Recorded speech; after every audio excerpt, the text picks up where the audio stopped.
आणि लायगो त्यांच्या तिला अभिवादन करतो. आणि ज्या निमित्ताने आज आपण इथे जमलो आहोत त्या निमित्ताने आपल्याशी काही संवाद साधायचा माझा प्रयत्न असेल. सर्वप्रथम मला एका गोष्टीचं कौतुक केलं पाहिजे की इतक्या मोठ्या प्रमाणात फिंडी असताना मानवत मधल्या नागरिक समाजातला एक मोठा घटक वैचारिक व्याख्यान ऐकण्यासाठी उपस्थित राहतो मोठ्या संख्येने. ते माझ्यासारख्या अभ्यासकाला एक समाधान देणारी बाब आहे. व्याख्यानाच्या निमित्ताने आणि अभ्यास शिबिराच्या निमित्ताने महाराष्ट्रामध्ये आणि भारतात मी खूप फिरत असतो. विदर्भ आणि मराठवाडा इथे आणखीही काही चांगल्या व्याख्यान मला सांगतात.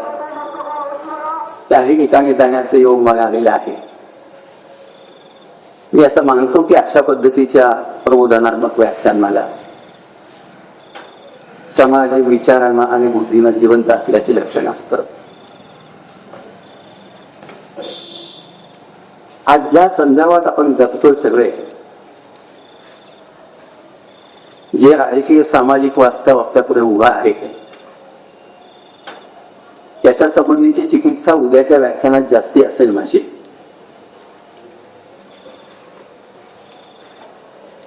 आज मात्र पंडित नेहरूंच्या विचार विश्वाबद्दल, विचारसृष्टीबद्दल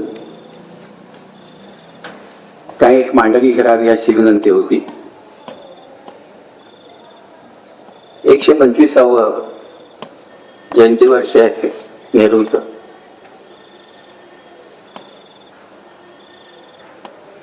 आणि ज्या पद्धतीची स्थित्यंतर आता भारताच्या राजकारणात होत आहे, त्या स्थित्यंतराचा एक भाग म्हणजे एकूण जी काही नेहरूंच्या किंवा नेहरू युगाच्या अचिव्हमेंटची जी काही एक कहाणी आहे, या कहाणीचं यानं त्या निमित्ताने पुन्हा एकदा पुनर्मूल्यमापन व्हावं आणि त्या निमित्ताने काही चर्चा सुरू झाली. या चर्चेचा संदर्भ मुद्दा मी यासाठी देतोय की महापुरुषांच्या जेव्हा कर्तृत्वाची आणि त्यांच्या कामगिरीची मूल्यमापन करायची वेळ येते तेव्हा त्याच्यामध्ये अभिनिवेश बघायचा येऊ शकतो, पक्षपाती मांडण्या होऊ शकतात, एकांगी पद्धतीच्या मांडण्या होऊ शकतात. आणि त्यामुळे पब्लिक डिस्कोर्स मध्ये प्रत्येक वेळेस त्या मूल्यमापनाला न्याय मिळेल असं नसतं. आणि यासाठी मला असं वाटतं की या पद्धतीच्या ज्या व्याख्यानमाला आहेत ती जिथं अभ्यासक येऊन तुमच्याशी बोलत असतो आणि इतिहासाकडे पाहण्याचा किंवा इतिहास पुरुषाकडे पाहण्याचा एक पर्स्पेक्टिव्ह किंवा परिप्रेक्ष्य तुम्हाला देत असतो, नजर देत असतो. ती नजर जर नागरी समाजामध्ये, सिव्हिल सोसायटीमध्ये आपल्याला जास्तीत जास्त भरभरून गेली तर राजकीय वर्तुळामध्ये काय बोललं जातं हे थोडंसं बाजूला ठेवून त्या व्यक्तीचं वस्तुनिष्ठ मूल्यमापन आपण जास्ती करू शकतो. मला याची जाणीव आहे की गेल्या 25-30 वर्षामध्ये व्याख्यानांच्या माध्यमातून अशा पद्धतीच्या बौद्धिक चर्चा ह्या कमी कमी होत आहेत. व्याख्यानं खूप होतात,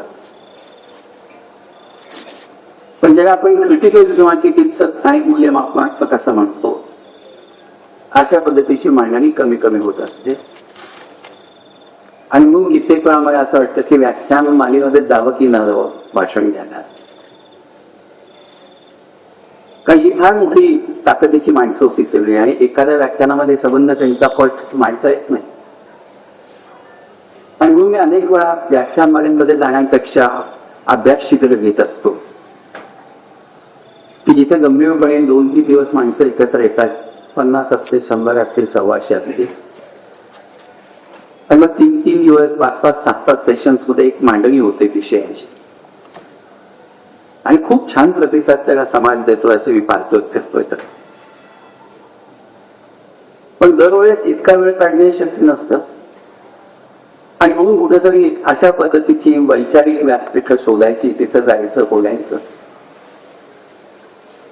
आणि त्यातून एक सुधारण अनेकांचा संच हळूहळू विकसित होतो. त्यांच्याशी मग अभ्यास शिबिराच्या माध्यमातून बोलायचं.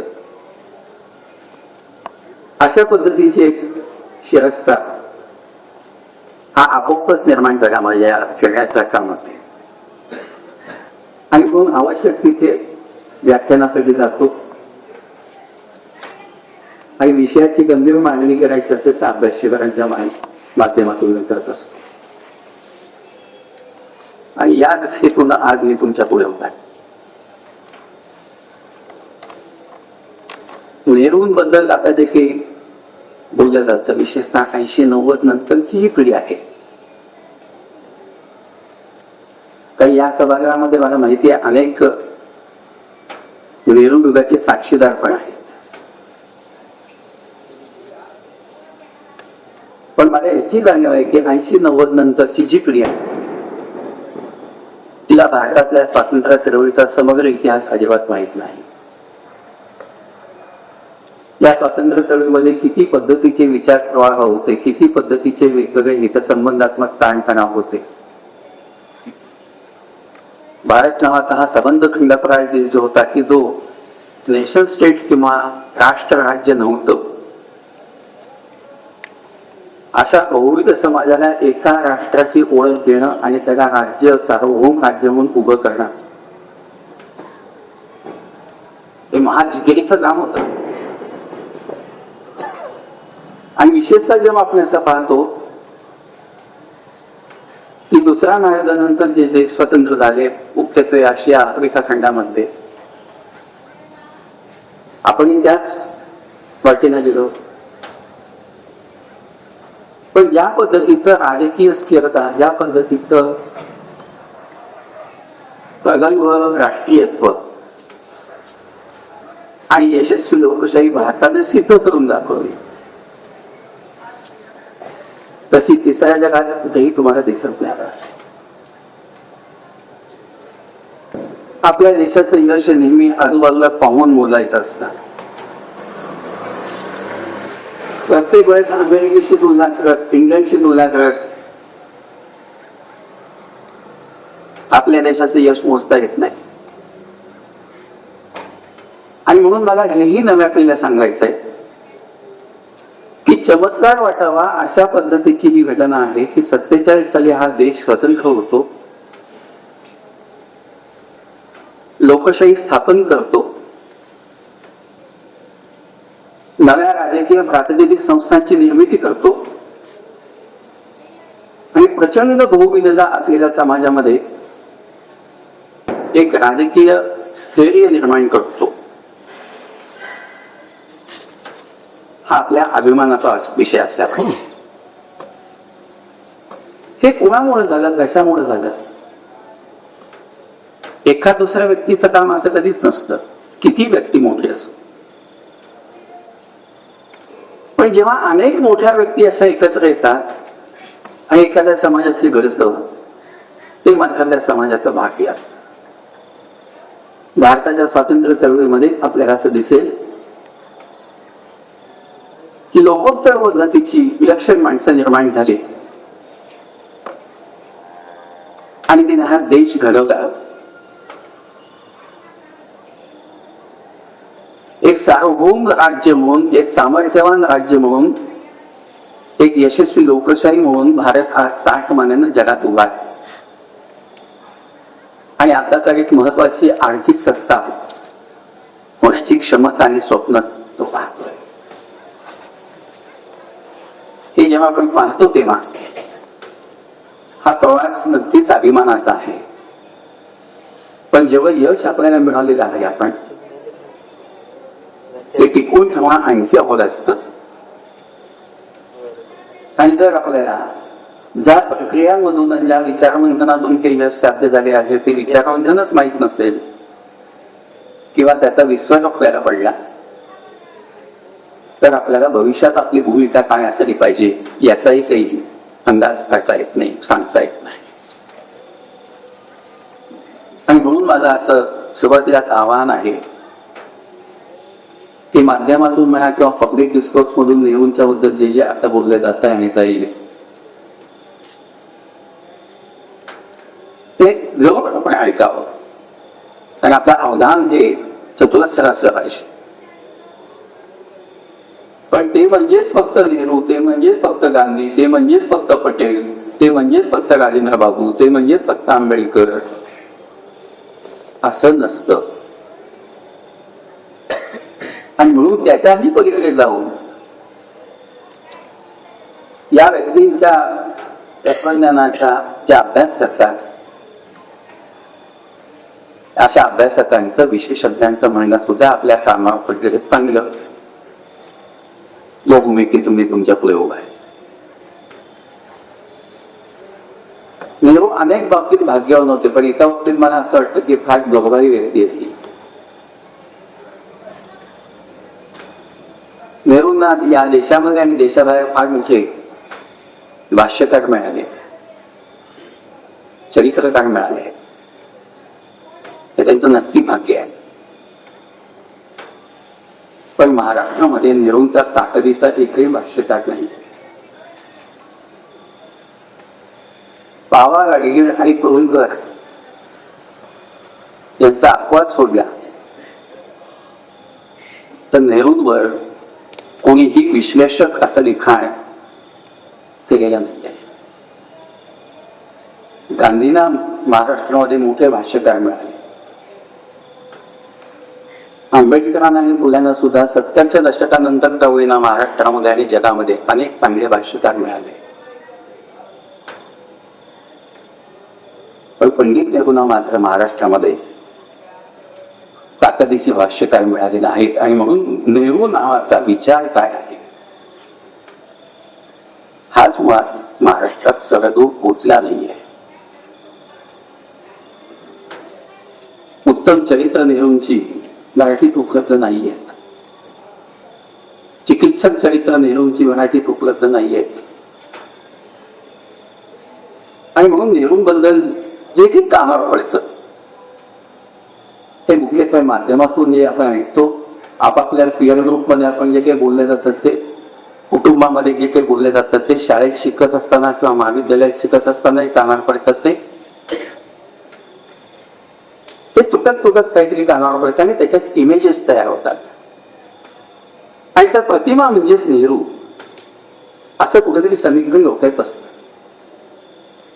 म्हणजे उदाहरणार्थ नेहरूंची एक प्रतिमा अशी निर्माण झाली महाराष्ट्रामध्ये, विशेषतः संयुक्त महाराष्ट्रात चळवळीच्या काळामध्ये,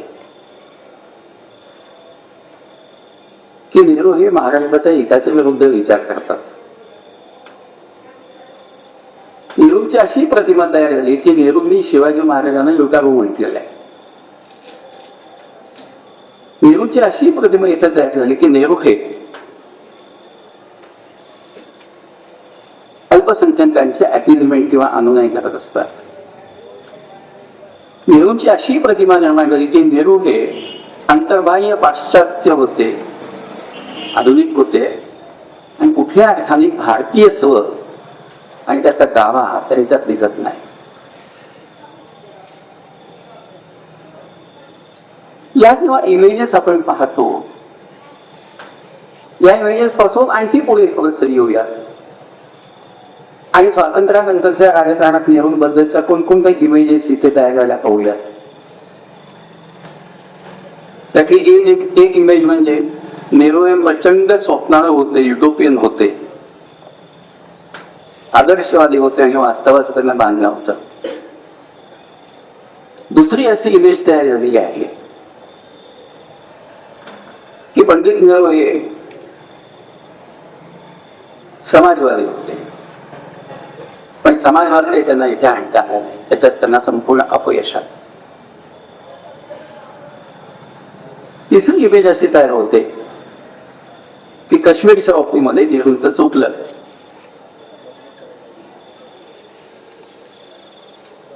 नेहरूंचं शांततावादी धोरण जे होतं, अलिप्ततावादी धोरण जे होतं, चीनच्या संदर्भातलं धोरण जे होतं, इथे नेहरू चुकले. म्हणजे अलिप्ततावादी नोड हे अतिशय भावूक आणि आदर्शवादी होतं, आणि जागतिक राजकारण असं कधीच आदर्शाच्या अंगाने चालत नसतं. अशा इमेजेस युवकांच्या मनात आहे. आणि या सगळ्या इमेजेस बाजूला ठेवून आपल्याला नेहरूंच्या कामगिरीचा ऐतिहासिक आढावा घ्यायचा आहे. आणि म्हणून मी नेहमी असं सांगत असतो की एखादा विचारवंत, एखादा इतिहास पुरुष समजून घेत असताना त्याच्या संबंधीचं काही चांगलं लिखाण वाचावं. आता नेहरूंचं तर प्रचंड वाङ्मय उपलब्ध आहे. बी आर नंदांचं चरित्र आपण पाहिलं पाहिजे.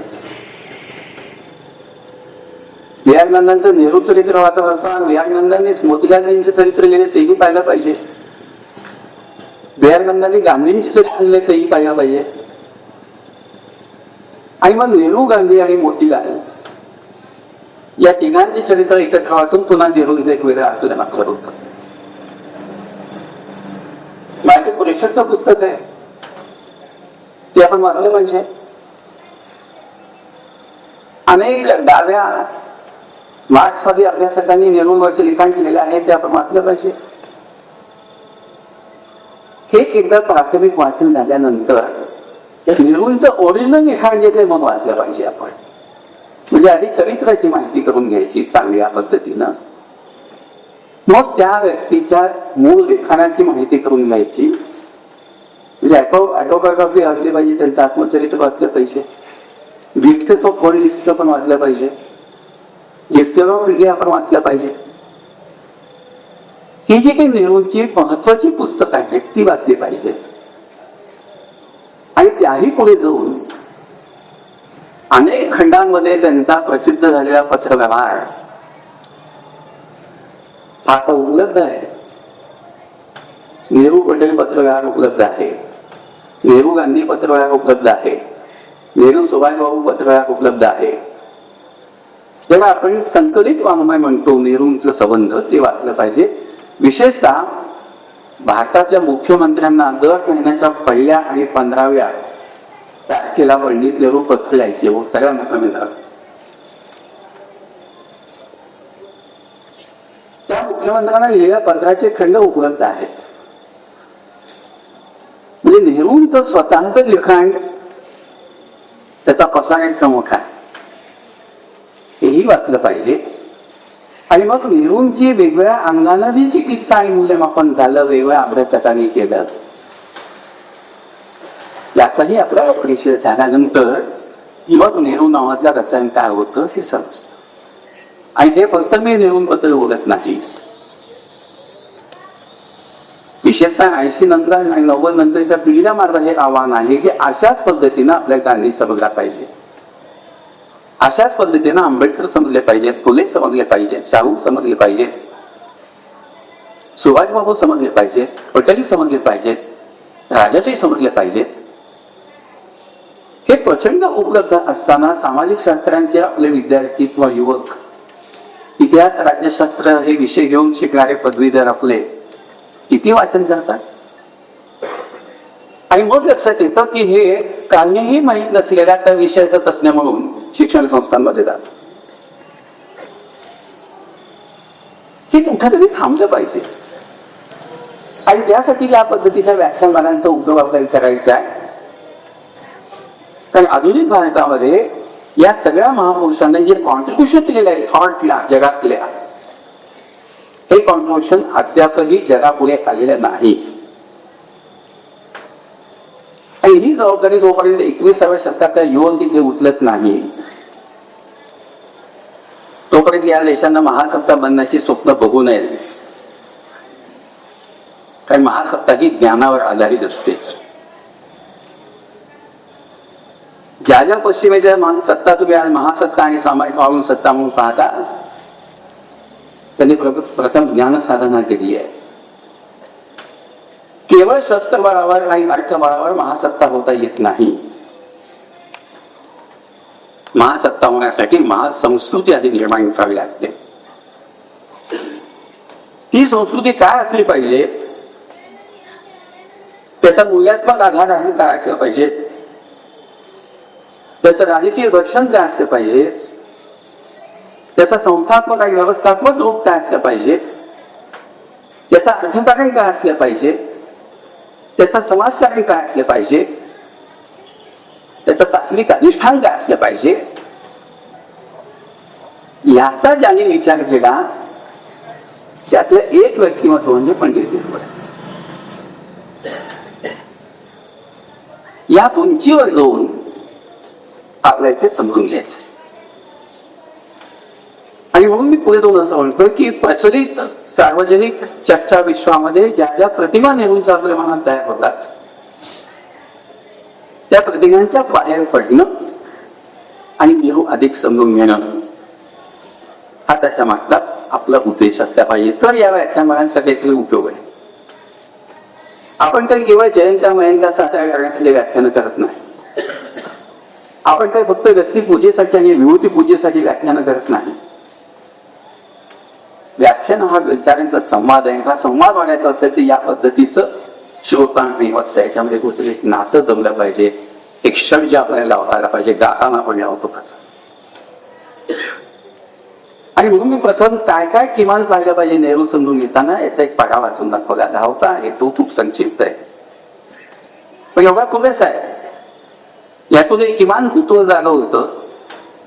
क्षितिज दिसतात अभ्यासाची किती मोठी आहेत ती, आणि हळूहळू माणूस त्या दिशेनं जातो आणि अभ्यासाला कुठेतरी सुरुवात होते. आम्ही जे उत्तम अभ्यास झालं ते उत्तम व्याख्यान ऐकल्यामुळेच झालं. आणि मग व्याख्यानाचा इम्पॅक्ट हा लगेच दाखवता येत नाही कोणाला, पण व्याख्यानातून जे पोचतं आणि कुठेतरी आत हलतो माणूस, त्यातून त्याच्या आयुष्याला वेगळी दिशा मिळते. आणि 15-20 वर्षांचं लक्षात येतं ते आज जे आपण मिळवलंय त्याच्या मागेच ते व्याख्यान किंवा ते शब्द तो विचार होता. आणि या पद्धतीचा कुठेतरी एक विचार संवाद आपल्याला निर्माण करायचा आहे. नेहरूच्या इमेजेस काय मी सांगितलं.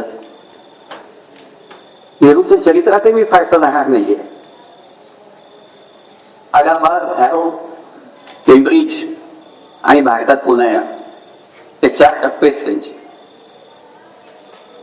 वयाच्या 15 वर्षी गेले इकडे शिकायला. गर्भश्रीमंत घराण्यात जन्म झाला. स्वतः मुलीला ते अत्यंत यशस्वी कायदे पंडित होते. आणि मुख्य म्हणजे या देशातल्या 3 संस्कृती नेहरू घरात एकाच वेळेस नांदत होते. भारताचा विचार करत असताना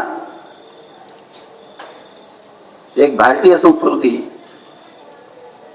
जी प्रिडॉमिनंटली हिंदू संस्कृती आहे ती, दुसरी पर्शियन इस्लामिक सिव्हिलायझेशन ज्याचा भारताशी काही शतक संबंध काढला, आणि तिसरी पाश्चात्य आधुनिक संस्कृती वसाहतवादाच्या निमित्ताने ख्याती.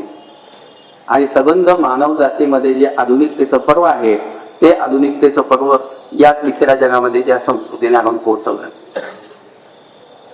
Western civilization, Islamic and Persian civilization आणि इंडियन सिव्हिलायझेशन, जगातल्या 3 महान संस्कृती भारतीय उपखंडामध्ये एकाच वेळेस नांदतात.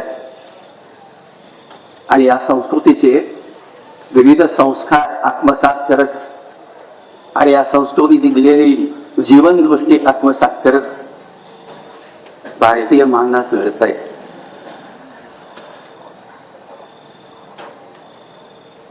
हे आधुनिक भारतीय मानस कसं करत होतं ते समजून घ्यायचंय. मग नेहरू समजतात. आणि मग असं हे नेहरू कुटुंबातलं अपत्य पश्चिमेकडे शिकायला जातं. विज्ञानाचा संस्कार घरात होतो. फर्डिनांड ब्रूक्स नावाचा ट्युटर त्यांना शिकवायला होता. तो थिओसॉफिस्ट होता. आणि थिओसॉफिस्ट लोकांनी इथे भारतीय आधुनिक भारतीयांच्या मध्ये विज्ञानाबद्दलचं कुतूहल जागं केलं. तेव्हा चमत्कारिक रसायन आहे थिओसॉफी आणि सायन्स याचं. म्हणजे एका बाजूला मिस्टिसिझम आहे, संबंध गूढवाद आहे,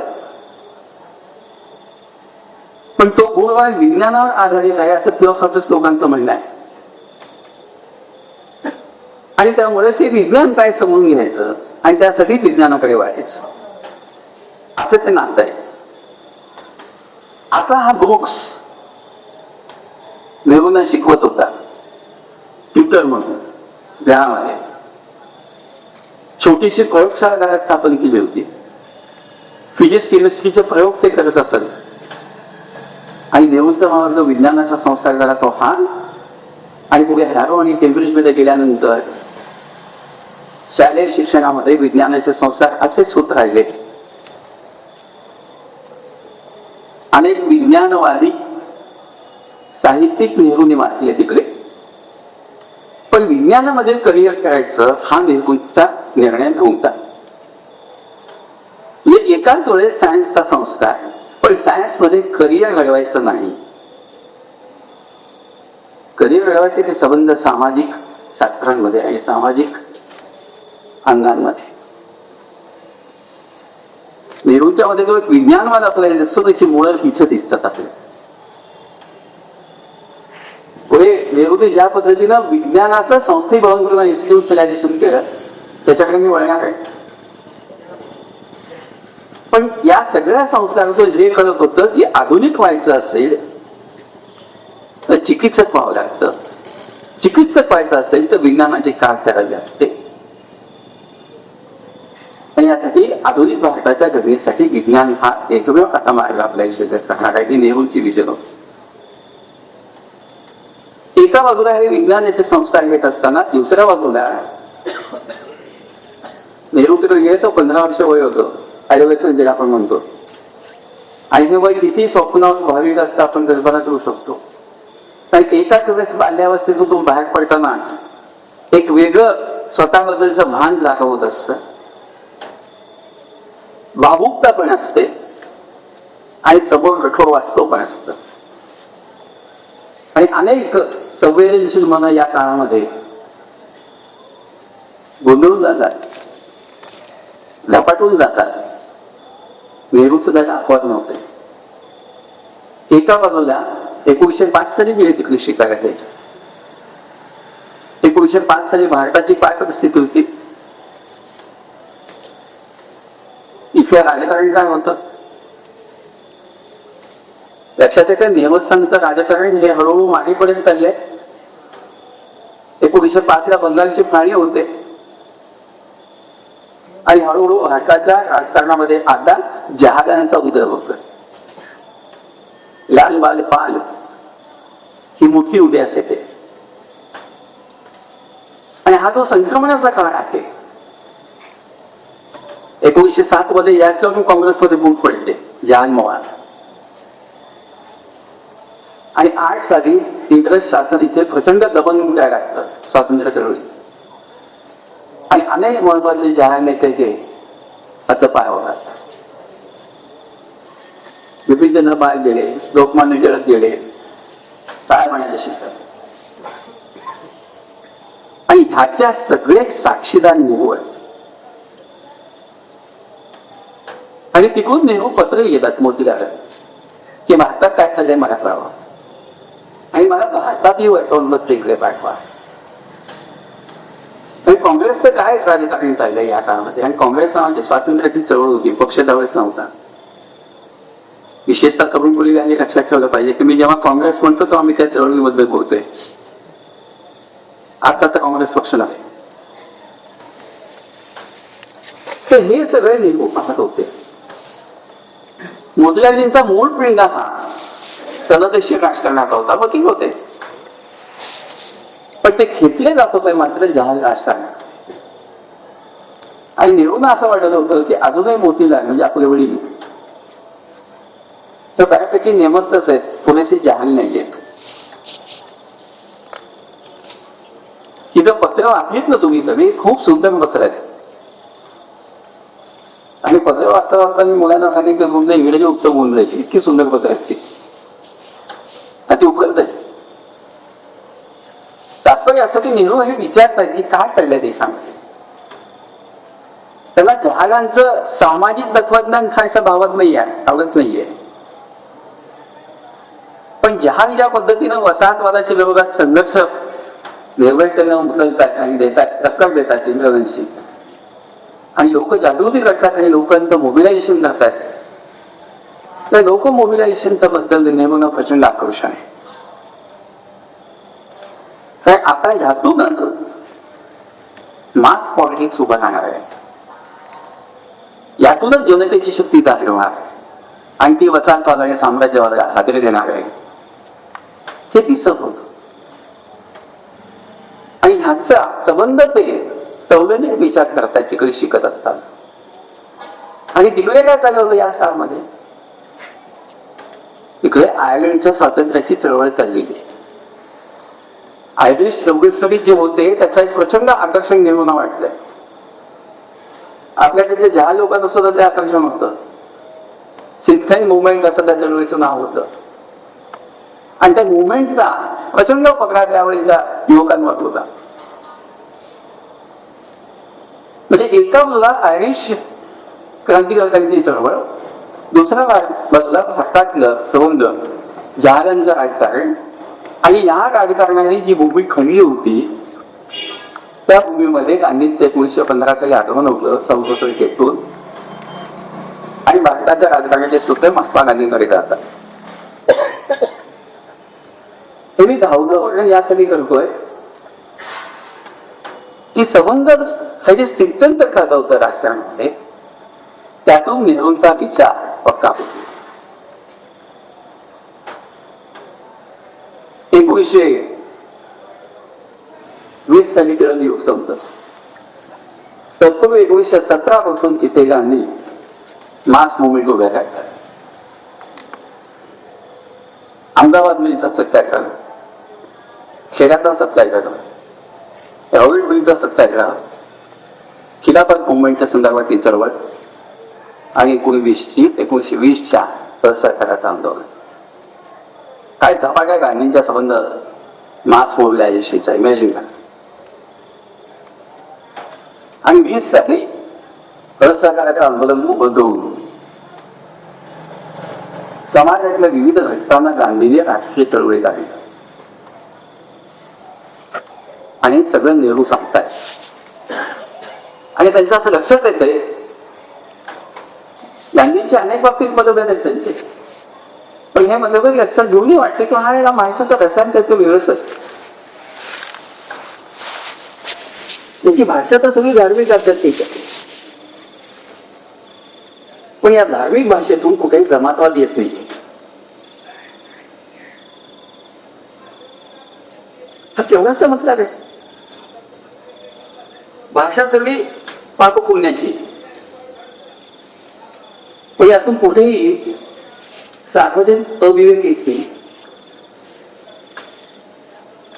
भाषा सगळी अहिंसेची, शांततेची, संवादाची. प्रत्यक्षामध्ये संघर्ष असं उमेदवतोय की जहाल भाषण करणाऱ्या माणसं सुद्धा असे मास मुवमेंट उभे करता येत नाही. हे जी काही पाहत होते बघ, समाजाला एवढी पकड की आव्हान दिलं की आंदोलन उभं राहत आहे, आणि आव्हान केलं की आंदोलन थांबत आहे. 26 ऑगस्टचा प्रसंग आठवा. एक साधी पोलीस चौकी जळली तर अख्खं देशव्यापी आंदोलन गांधींनी मागे घेतलं. ही नेतृत्वाची ताकद असते चांगली आहे की मला जसं मासेसा जागत करता येतं, पेटवता येतं, मोबिलाइज करता येतं, तसं क्षणात मला मासेसा शांत पण करता आला पाहिजे. आज आपण अशा अनेक आंदोलनं पाहतो की जिथं पुढारी माणसं जागी करतात आणि मग म्हणतात की हे आमच्या हाताबाहेर गेलं, आमचं कंट्रोल आता नाहीये त्याच्यावर.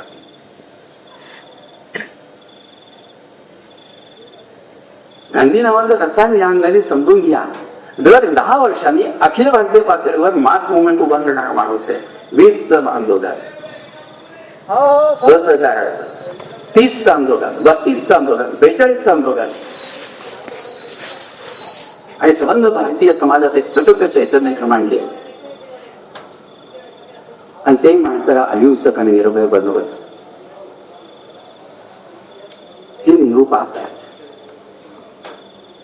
आणि यातून नेहरू लक्षात येतं की भारतामध्ये काहीतरी वेगळं घडतंय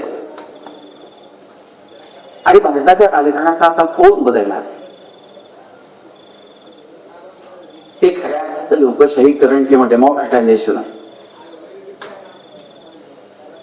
आणि म्हणून गांधी आणि नेहरू एकत्र येताना दिसत आहे. पण याच वेळेस नेहरूंवर एक वेगळा प्रभाव आहे आणि तो त्या काळात जगभरच्या तत्वचिंतकांवर होता. आणि तो प्रभाव म्हणजे समाजवादी तत्वज्ञानाचा आणि मार्क्स तत्वज्ञानाचा प्रभाव. म्हणजे नेहरूंचं रसायन व्यक्तिमत्व आणि त्यांचं रसायन किती व्यामिश्र गुंतागुंतीचं होतं पहा. एका होता इंग्लंड मधला उदारमतवाद, दुसरा होता गांधीचं मास पॉलिटिक्स आणि अहिंसेचं तत्वज्ञान, तिसऱ्या बाजूला समाजवाद आणि मार्क्सवादाचा प्रभाव. आता यातून नेहरूंची विचारसृष्टी निर्माण होते आणि राजकीय तत्वज्ञान तयार होते. मार्क्सचा प्रभाव आहे पण म्हणून नेहरू कम्युनिस्ट होत नाही. गांधींबद्दल प्रचंड आदर आणि प्रभाव आहे म्हणून नेहरू त्या अर्थानं गांधीवादी होत नाहीत, सर्वोदयी होत नाही. फेबियन सोशलिझमचा प्रभाव आहे इंग्लंडच्या, पण म्हणून भारतीय समाजवाद हा फेबियन सोशलिझम असावा असं नेहरूंना वाटत नव्हतं.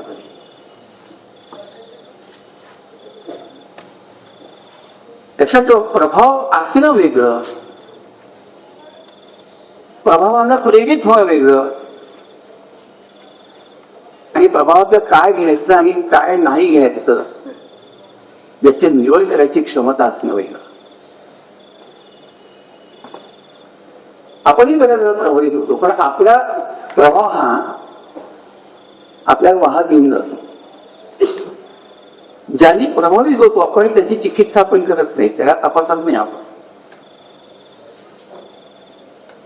सामान्य माणूस आणि विचारशील माणूस यातला फरक आहे. विचारशील माणूस सुद्धा प्रभावित होत असतो पण तो प्रभावाची चिकित्सा करत असतो, प्रभाव तपासून घेत असतो. आणि म्हणून जसं म्हटलं की अनेक त्या काळामध्ये मार्क्सच्या तत्वज्ञानाने प्रभावित झालेले लोक होते ते सगळे कम्युनिस्ट झाले.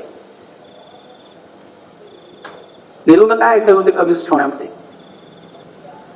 मार्क्सचं तत्वज्ञान नव्हतं. अनेक त्यावेळेचे सोशलिस्ट हे फेबियन सोशलिझम लोकशाही समाजवादी झाले. आणि लोकशाही समाजवाद म्हणजे काय? ते फेमिनिझम. ते उत्तर त्यांनी दिलं. नेहरूंना उत्तर देता जास्त त्यांनी दिलं नाही.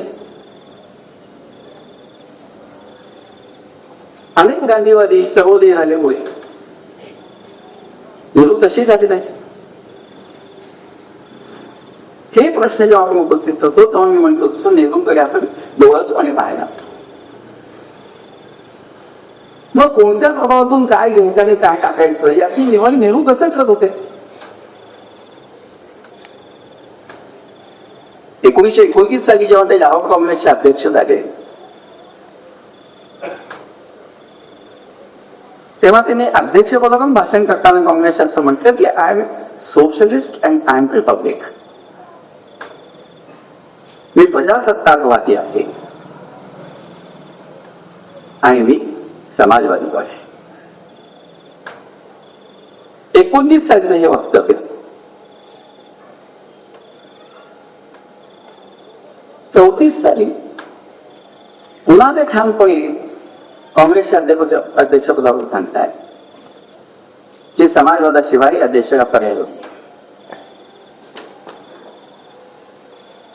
36 साली पुन्हा ते चांगराने मांडताय आणि 36 साली अशी परिस्थिती निर्माण झाली की नेहरूंचं समाजवादाकडे जाणं ज्यांना मान्य नव्हतं काँग्रेसमध्ये ती मंडळी गांधींना असं म्हणत होती की हे जरा फार चाललंय समाजवादाचं प्रकरण, तुम्ही आवाज नेऊ ना. आणि ज्यांना समाजवाद नको होता ती अनेक सनातनी मंडळी गांधींच्या मागे येऊन उभी राहिली. त्यांना असं वाटत होतं की गांधी कदाचित नेहरूंना रोखतील, पण गांधी आणखी अद्भुत कथा नव्हतं. त्यांना हे कळत होतं की नेहरूंचा समाजवादाचा पोत काय आहे आणि असणार आहे. 36 साली अशी परिस्थिती निर्माण झाली, काँग्रेस कार्यकारिणीच्या 7 सदस्यांनी राजीनामा द्यायचं ठरवलं. कशासाठी? काँग्रेसच्या समाजवादाकडे घेऊन जे ते नेहरू चालले आणि त्यावेळेच्या युवकांवर जेव्हा नेहरूंचा हा प्रभाव वाढत होता ते रोखण्यासाठी राजाजी होते, पटेल होते, प्रसाद होते, त्यांनी सांगितलं की थांबल्याने आम्ही राजीनामा देऊ. आता गांधींच्या नेतृत्वाचा प्रभाव एवढा होता की गांधी या दोघांनी सांभाळू शकत होते. काँग्रेसमध्ये फूट पडली नाही, पण काँग्रेसमध्ये फूट पडावी इतका नेहरूंचा समाजवाद तीव्र आणि जहाल झाला होता हे मला सांगायचं. 36 सालापर्यंत हे बोलणारे नेहरू पुढच्या टप्प्यामध्ये समाजवादाची भाषा मवाळ करत येतात.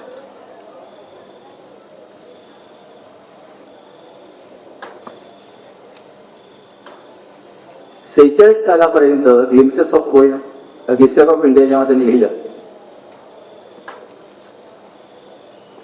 तेव्हा समाजवादाला एक वेगळं नेमस्वरूप ते सांगायचं.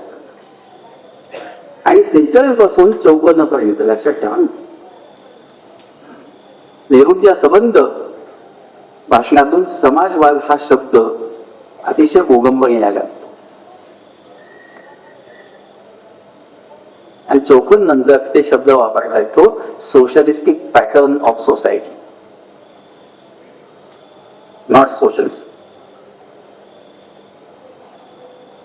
असं सूक्ष्मपणे नेहरूंना आपल्याला पाहतायला पाहिजे की कुठे कुठे हा माणूस बदलतोय, का बदलतोय, त्याच्या मागे काय फोर्स असेल, काय विचारांची उत्क्रांती आहे. हे जेव्हा पाहता येतं याला मी संदर्भात सहित वाचन म्हणतो. आपल्याला एका व्यक्तीची कहाणी ऐकायची नाही फक्त, आपल्याला त्या कहाणीच्या निमित्ताने इतिहास समजून घ्यायचा. आणि मग 54 नंतर अवघी काँग्रेस जेव्हा येतं तेव्हा सोशलिस्ट पॅटर्न ऑफ सोसायटी हा शब्द वापरतात. आणि भारताच्या राज्य पद्धतीचं ध्येय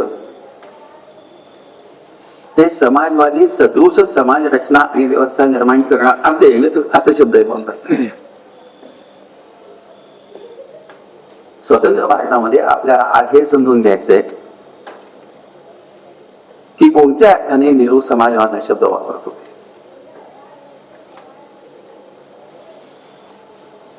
स्थूलमानाने आपण असं मानतो की लोकशाही समाजवादी होते, डेमोक्रेट सोशलिस्ट होते ते, म्हणजे त्यांना समाजवादी पाहिजे होता आणि लोकशाही पण पाहिजे होती. पण भारतामध्ये लोकशाही समाजवादाचे पुन्हा 4 संप्रदाय.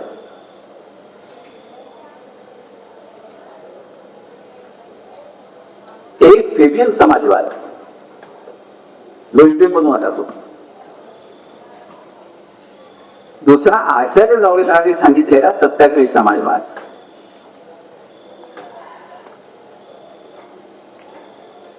तिसरा लोहियांनी सांगितलेला बहुजन केंद्रीय समाजवाद. आणि चौथा आंबेडकरांनी सांगितलेला राज्य समाजवाद. हे 4 संप्रदाय आहेत. हे सगळे स्वतःकडे डेमोक्रेटिक सोशलिस्ट म्हणतात. आणि म्हणून स्वतंत्र भारताच्या प्रियांबल मध्ये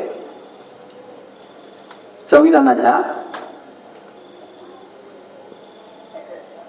काय भारत घडवायचा आहे याची जी मूल्य सांगितलेली आहेत ना, ते स्वातंत्र्य, समता, बंधुत्व, सामाजिक न्याय आणि पुढे मेजरचा दुरुस्तीने समाजवाद आणि सेक्युलर तुझे शब्द तिथे आहे.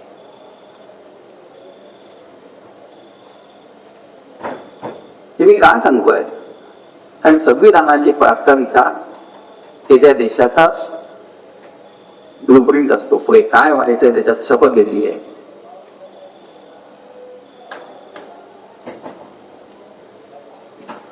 आता या 4 जे संप्रदाय मी सांगतोय त्या संप्रदायांमध्ये नेहरूचा समाजवाद तपासून घ्या.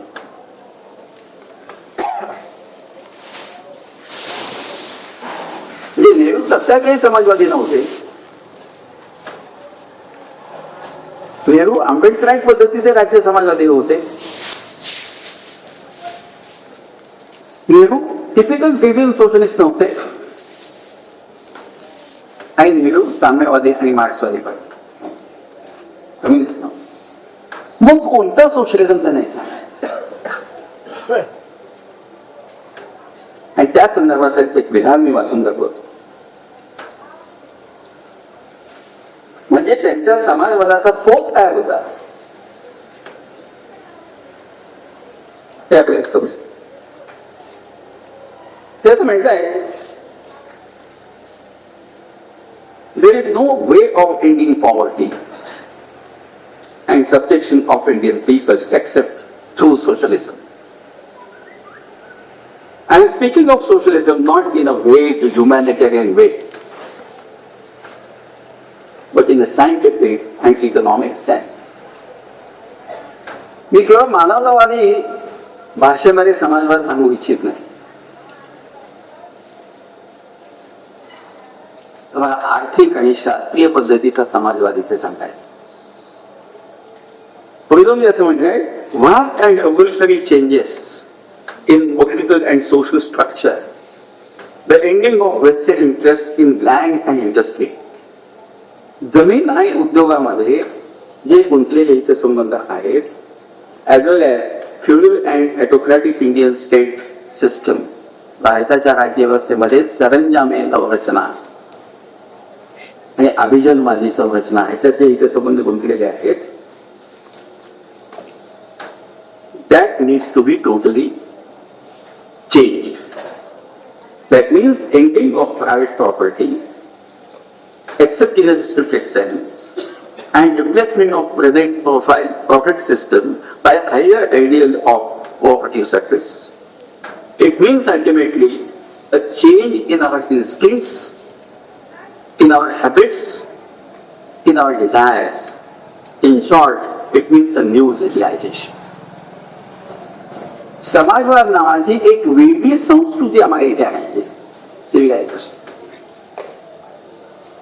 केवळ समाजवादी राज्य आणायचं नाहीये, आणि ते आणायचं असेल तर आम्हाला समाजवादी समाज रचना आणि समाजवादी मानसिकता तयार केली पाहिजे.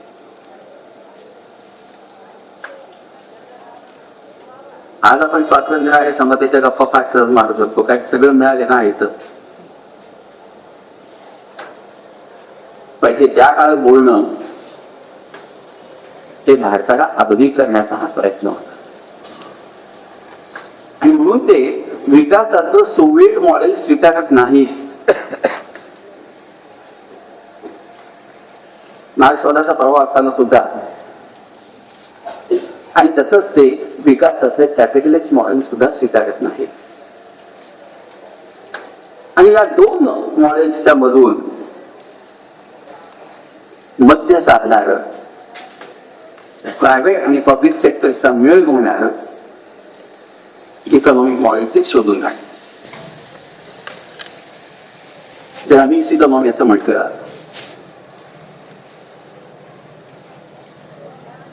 या देशामध्ये सगळ्यात महत्वाचा प्रश्न स्वातंत्र्यानंतर हा कोणता असेल तो फूड सिक्युरिटीचा होता, अन्न सुरक्षेचा होता. ज्या पद्धतीचे वासाचे भांडवलशाही इंग्रजांनी इथे राबवली होती, त्याच्यामध्ये शेती उद्ध्वस्त होत चालली होती. आणि अन्नधान्य विपुल प्रमाणात निर्माण करणारी शेती ही कॅश क्रॉप कडे वळली होती. इंग्रज इथे आल्यानंतर संबंध दक्षिण आशियामध्ये इंग्रजांची काय पॉलिसी होती शेती संबंधीची? कॅश क्रॉपला प्राधान्य देणं. कापूस, ऊस, ताग, रबर, कॉफी, चहा, तंबाखू आणि मग योग्य त्याने प्लांटेशन इकॉनॉमी राबवली. उत्तर भारतात जमीनदारी पद्धत आणली इंग्रजांनी, दक्षिण भारतात रहिवासी पद्धत आणली. इंग्रजांच्या ऍग्रिकल्चरल पॉलिसीज फार काय होत्या आणि यातून भारताची शेतीचं उद्योगीत सुरू झालेलं आहे. वसाहत राहतात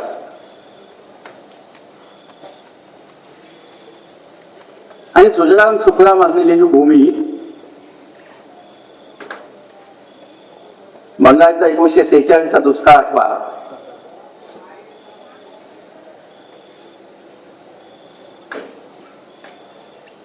$134 ग्रॅम दरडोई अन्नधान्य होतं शिल्लक फक्त.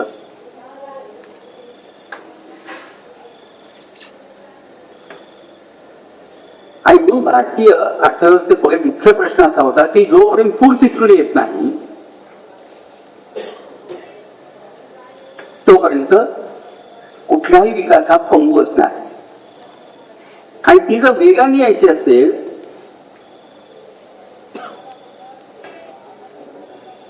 तर इथे बेसिक आणि हेवी इंडस्ट्रीची गरज आहे. आणि एक्सपोर्ट इकॉनॉमी किंवा निर्यातीवर आधारित अर्थव्यवस्था ही ठेवता कामा नये. कारण निर्यात आपण कशा बाबतीत करत होतो त्या काळामध्ये करू शकत होतो कॅश ऑफ बाबतीत. आणि म्हणून एवढं शब्द नाही की इनवर्ड लुकिंग इकॉनॉमी आम्हाला पाहिजे, आउटवर्ड लुकिंग नको.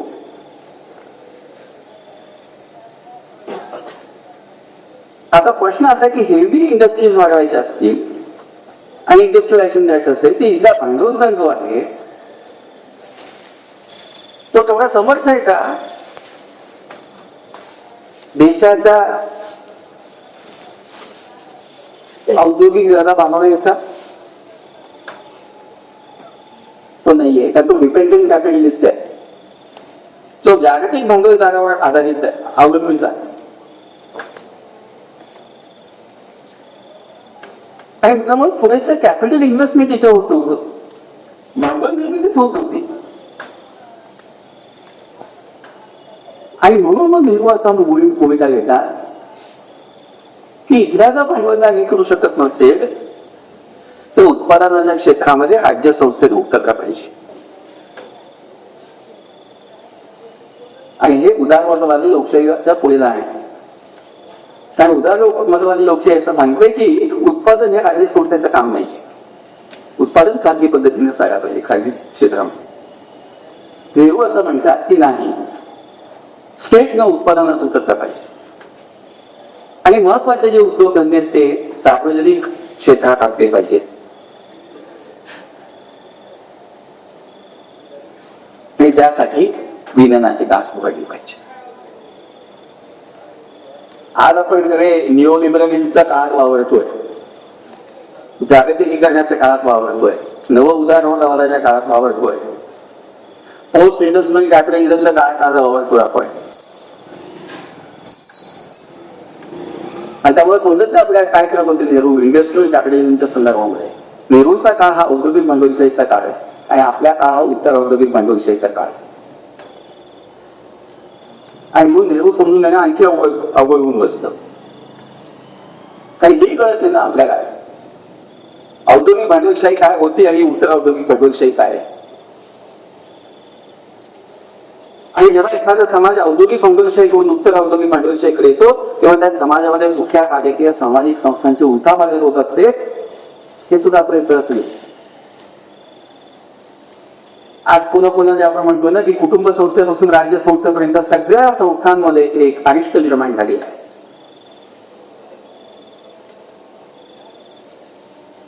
संस्थात्मक जीवनाचा ऱ्हास होतोय, संस्थात्मक मूल्यांचा ऱ्हास होतोय, हे आपण बघतोय ना, साक्षी होत आपण त्या सगळ्या गोष्टीला.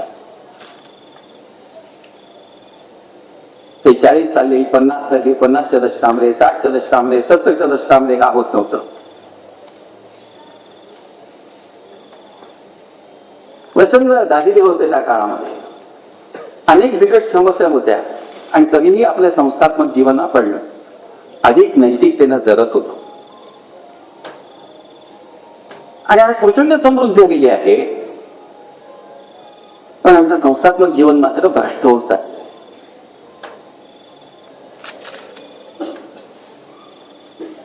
पहिल्या काय फक्त साधं उसरं द्यायचं की मागची माणसं चांगली होती ना आताचे सगळे बेकार आहे, याचा इतका विरोध करा नाही कुठला. प्रत्येक पिढीमध्ये, प्रत्येक काळामध्ये चांगली माणसं असतात, वाईट माणसं असतात. आणि खूप प्रश्न माणसं चांगली तर का नाहीये, व्यवस्थित बदल काय होतात हे समजून घ्या. उद्याच्या व्याख्यानात हे जास्त मी बोलणार, पण उद्याचा सगळा संदर्भ हा उत्तर औद्योगिक भांडवलशाहीचा. मला आता हे सांगायचं की नेहरू उत्तर औद्योगिक भांडवलशाहीचे प्रश्न आणि आव्हानं त्यांच्यापुढे नव्हतीच, त्यांच्यापुढे जे प्रश्न होते ते औद्योगिक भांडवलशाहीचे होते. आणि ही औद्योगिक भांडवलशाही शेतीची उपेक्षा करत ज्या पद्धतीनं पश्चिमेत विकसित झाली, शेतीचा बळीतच ज्या पद्धतीने विकसित झाली, तशी ती इथे उगता कामा आहे हे नेहरूंचं म्हणणं होतं. आणि त्यासाठी ते असं म्हणत होते की आपल्याला सोशलिस्टिक पॅटर्न ऑफ सोसायटी राबवायचं.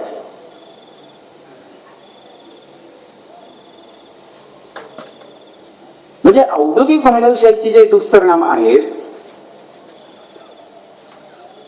त्याचं भान नेहरू नाही. आणि म्हणून जमीनदारी अबॉलिशनचा कायदा आणला ना त्यांनी,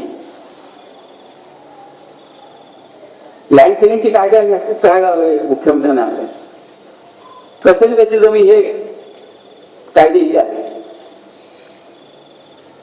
पण जमिनीच्या मालकीचं जोपर्यंत फेर वाटप होत नाही, न्याय्य वाटप होत नाही, तोपर्यंत ऍग्रिकल्चर तुमचं उभं राहू शकत नाही.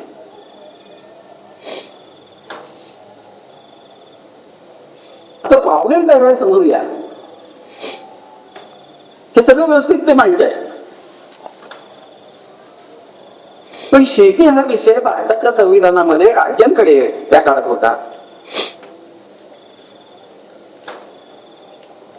आणि त्यामुळे राज्य त्या राज्याने शेती जमीन विषयी जे काही कायदे करायचे ते करायचे होते.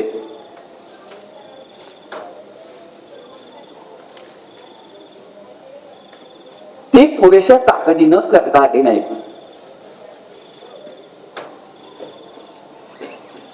आणि त्यामुळे हेवी इंडस्ट्री आणि औद्योगिकरण हा प्रोजेक्ट नेहरूंचा पुढे सक्सेसफुल होत गेला. पण ज्या प्रमाणात त्यांना शेतीचीही सुधारणा हवी होती ती राज्य सरकारांकडून झाली नाही. आणि म्हणून परिणाम असा दिसतो आपल्याला की आर्थिक वाढ आणि विकास होत असताना जिथे हरित क्रांती झाली तिथे हा बॅलन्स साधला गेला, पण हरित क्रांती जिथे पोहोचलीच नाही तिथे काय.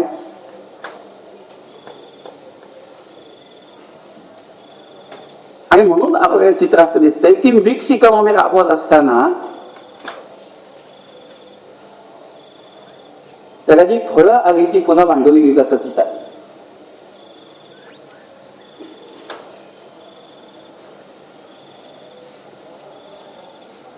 आणि म्हणून नेहरूच्या आर्थिक नियोजनाकडे या अंगाने पाहिलं पाहिजे.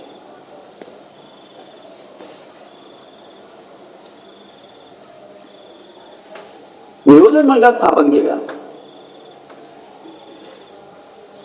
कल्पना सोहळावंची आणि सोहळावने सांगितले की नियोजन मंडळाचे अध्यक्ष मात्र नेहरू असले पाहिजे. काय लक्ष्मी माणसं होती ही,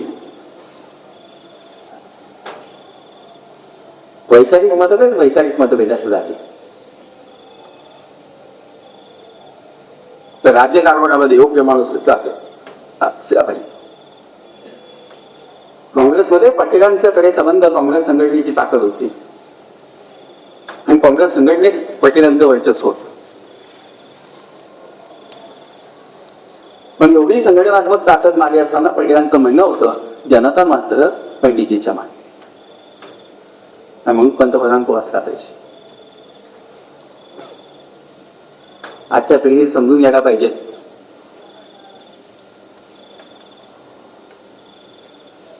वैचारिक मतभेद म्हणून एकमेकांचा द्वेष करायचा नसतो, एकमेकांना बघायचं नसतं.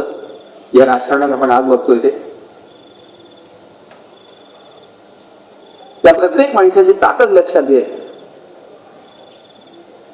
याचा उद्योग देशकार्यासाठी कसा वेग याचा विचार करणं म्हणजे देशहिताचा विचार करणं. काँग्रेसच्या लावायचं नेतृत्वाला ही ताकद होती आणि त्यांचे वैयक्तिक आयडिओलॉजिकल मतभेद जे होते ना ते गल्लीच्या भांडण्यासाठी चव्हाट्यावर कधी आले नाही. आज या उंचीचं राजकीय नेतृत्व आपल्याला दिसत नाही. हे पण समजून घ्यायचे असते ते हे समजून घ्यायचं. प्लॅनिंग कमिशनची आयडिया आणि ते प्रत्यक्ष इन्स्टिट्यूट करतात. सुभाष बाबूंनी सांगतात की नेहरू तिथे अध्यक्ष पाहिजे कारण नेहरूंना ते व्हिजन आहे.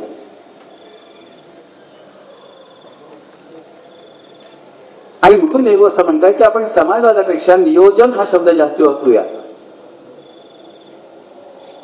आणि समाजवादाने म्हटलं की मॉडेल सोवियत रशियाचे व्हायचं लोकांनी आणि रस्ता निर्माण होतं. टिकेशांना पत्रलेल्या पंडित नेहरूंनी तर त्याचं म्हणतात की समाजवाद हा शब्द नकळत एक दहशत भय निर्माण करतोय.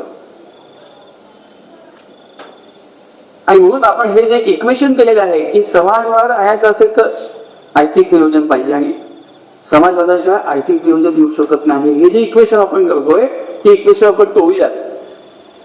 समाजवादाशिवाय सुद्धा आर्थिक नियोजन सशक्त होऊ शकतं हे मला लोकशाही चौकटीत राबवून दाखवायचं. हे नेहरूंची प्रसिद्धी आहे.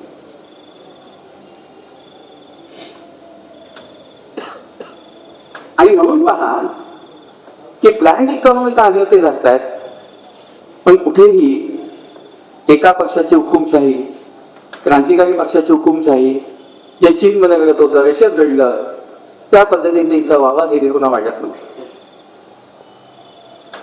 आणि नेहरूंना हे लक्षात आलं होतं की समाजवादी रचना ज्या यंत्रणांच्या सहाय्याने राबवायची आहे या देशामध्ये त्या यंत्रणा मुळात अस्तित्वात पाहिजे. सगळ्यात महत्वाची यंत्रणा कोणती असते? पक्ष नावाची. नेहरूंना हे कळत होतं की काँग्रेसमध्ये किती खऱ्या अर्थाने सोशलिस्ट आहेत. काँग्रेसचा संबंध सरेंजाम आणि भांडवलदारांनी भरलेली आहे ना. असा हा पक्ष समाजवादाचं व्हेहिकल होऊ शकत नाही, साधं होऊ शकत नाही. मग दुसरं काय हातात आहे तुमच्या? ब्युरोक्रेसी हातात आहे, स्टेट हातात आहे तुमच्या सत्ता असल्यामुळे. ब्युरोक्रेसीचं काय सोशल कॅरेक्टर आहे भारतामध्ये स्वातंत्र्यानंतर? इथे संबंध वारसातिक वारसा सांगते. तिथे सनदी अधिकारी हा जनतेचा सेवक ही कल्पनाच नाहीये.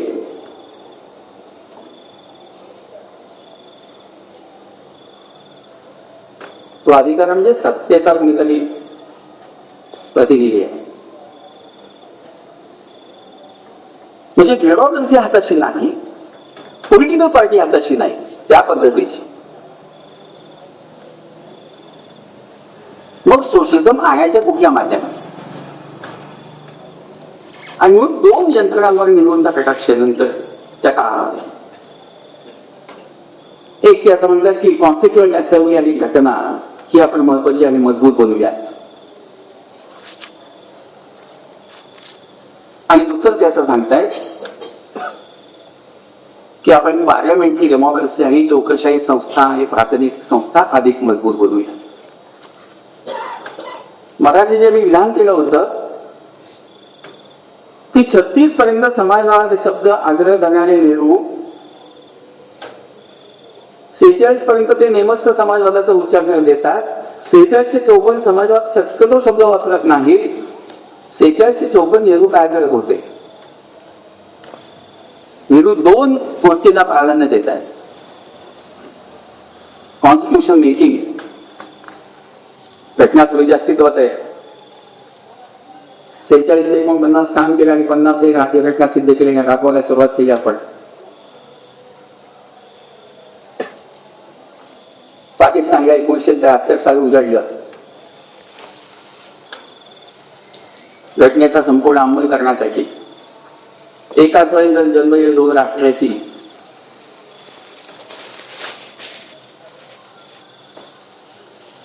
म्हणजे भारतासारख्या विलक्षण प्रश्नग्रस्त असलेल्या समाजामध्ये, गुंतागुंतीच्या समाजामध्ये डेमोक्रॅटिक कॉन्स्टिट्यूशन उभी राहिली, स्थिर शासन आणि राज्य निर्माण झालं, आर्थिक पाया इन्फ्रास्ट्रक्चर उभं गेलं. कॉन्स्टिट्युशनिझमचा केवढा विजय. मला एक उदाहरण दाखवा तिसऱ्या जगातल्या की जिथे कॉन्स्टिट्युशनच्या माध्यमातून हे साध्य केले सगळं. आणि म्हणून गॅरिल ऑस्टिन सारखा जो महान इंडियन कॉन्स्टिट्यूशनचा भाष्यकार आहे तो असं म्हणतो की ही नुसती कॉन्स्टिट्यूशन नाही आहे, त्याने सामाजिक क्रांतीचं तत्वज्ञान आहे इंडियन कॉन्स्टिट्यूशन. आणि म्हणून इथल्या बहुविध समाज, जाती व्यवस्थेमुळे विषमता असलेला समाज, धर्मांध समाज, या सगळ्या उदारमतवादी स्वातंत्र्य, समता, बंधुत्व आणि धर्मनिरपेक्षतेची शिकवण आणि त्या मूल्यांची ओळख कॉन्स्टिट्यूशन करून देऊ शकली. हा केवढा मोठा चमत्कार आहे. राज्य बांधली पाहिजे आणि नेशन स्टेट उभायचं काम आहे. हे नृत्य केलं. आणि म्हणून असं म्हणत होतो मागापासून सांगतोय की एका होता कॉन्स्टिट्यूशन आणि दुसरा होता पार्लिमेंट इन्स्टिट्यूशन, या माध्यमातून मिळवून घेईल समाजवादी समाज रचना आणायचा प्रयत्न. आर्थिक आगमन ठरवले आणि आंतरराष्ट्रीय राष्ट्रांनी भूमिका जी घेतली की मिलिटरी ब्लॉक मध्ये पडायचं नाही, आपण लष्करी गटांमध्ये पडायचं नाही. त्याला अधिकृतवाद म्हणते.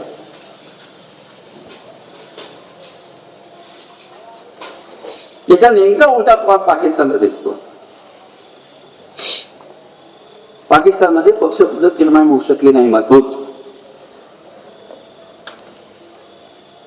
या देशात काँग्रेस चळवळीने आणि पक्षानं इतके स्वातंत्र्य मिळवून दिलं. तिथे मुस्लिम लीगनं स्वातंत्र्य म्हणून दिलं पाकिस्तानला. पण काँग्रेस चळवळीतलं राज्यकर्त्या पक्षामध्ये जसं इथे परिवर्तन झालं आणि एक स्थिर पक्ष निर्माण केला, हे यश मुस्लिम लीगला पाकिस्तानमध्ये नाही झालं. पार्टी म्हणून मुस्लिम लीग उभीच राहू शकली.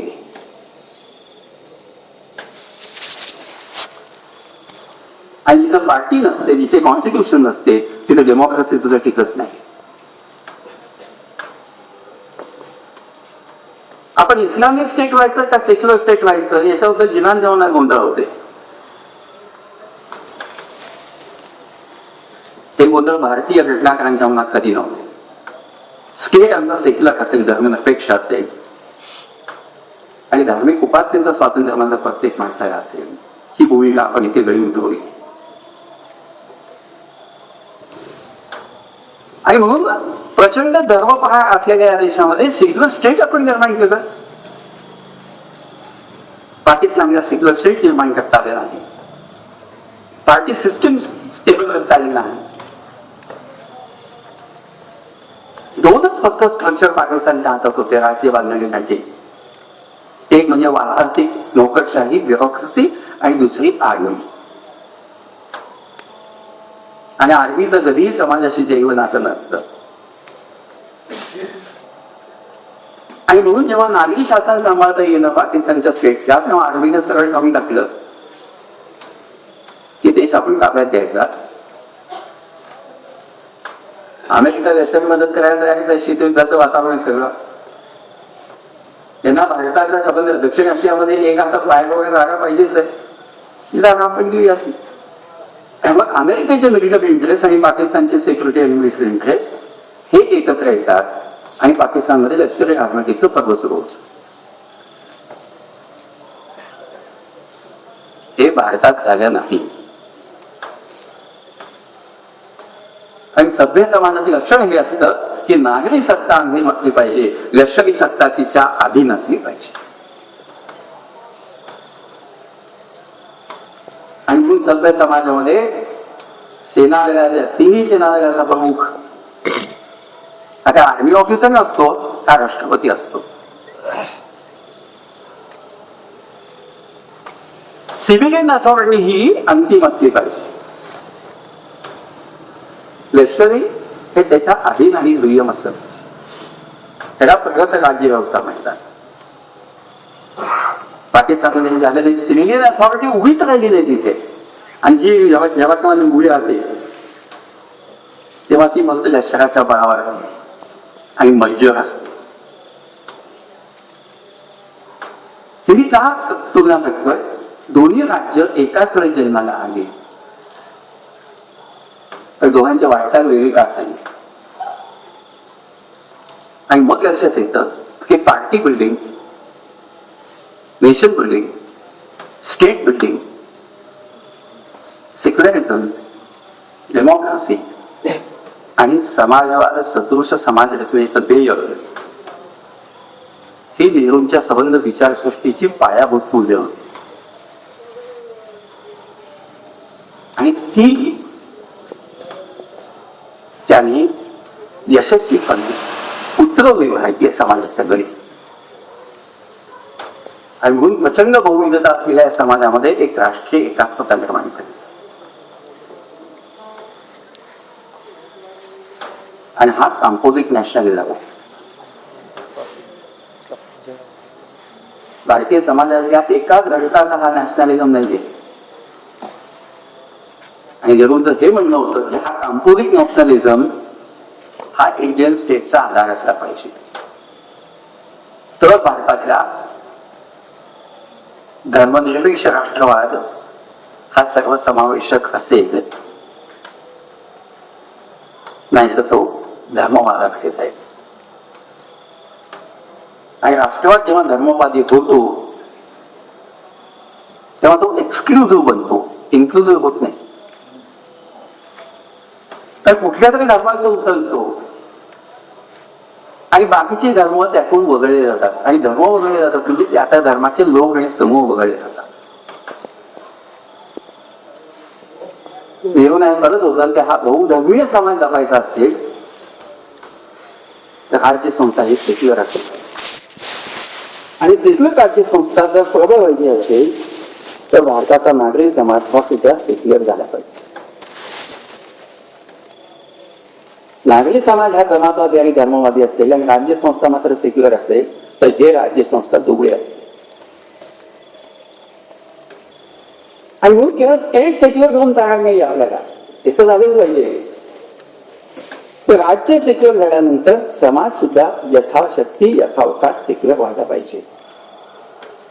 आणि तो झाला नाही तर समाज मग धर्मांगाकडे, मूलतत्ववादाकडे, जमातवादाकडे वळतो.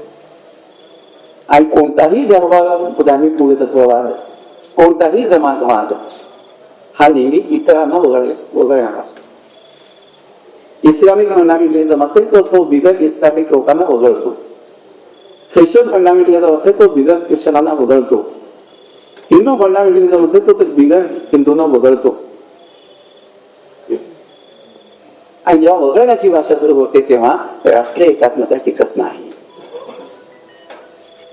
आणि सर्वांना सामावून घे, विविधतेचा सन्मान करत जेव्हा समाज एकत्र येतो आणि समान धर्मनिरपेक्ष राजकीय आर्थिक कार्यक्रम उभा राहतो, तोच देश हा मजबूत आणि सामर्थ्याने महासत्ता होऊ शकतो. नेहरूंच्या संबंध विजन मध्ये हे होतं.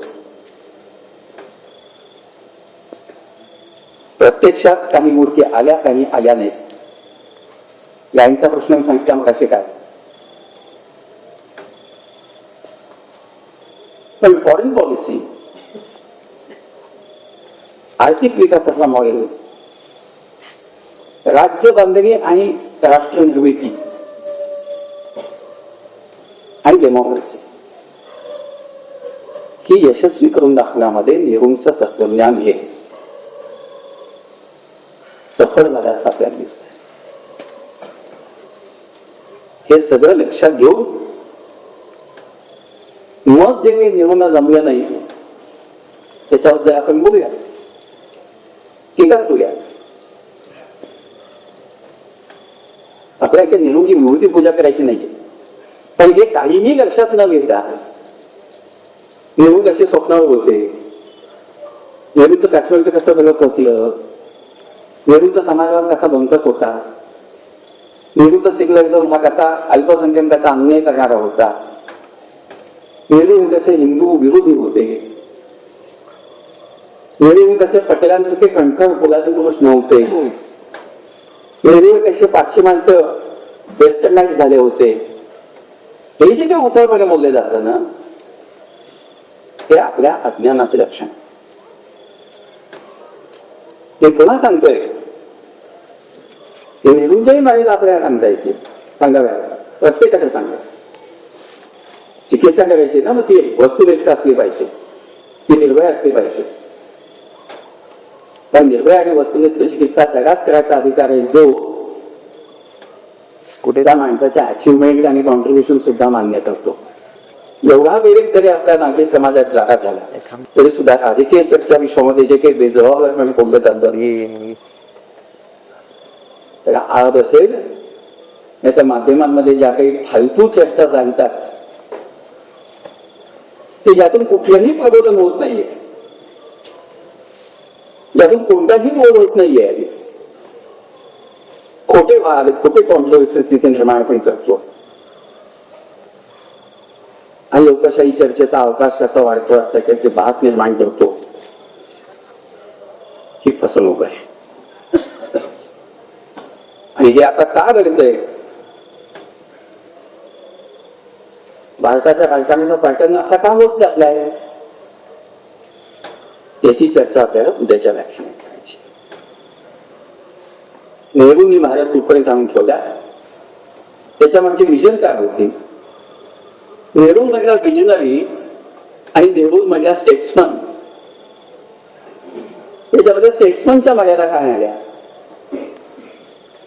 आणि विजन कुठे इम्प्लिमेंट होण्यात कमी पडली, याची चिकित्सा तुम्ही सुरुवातीला जे मी नेहरू संबंधीचं वारंवार सांगितलं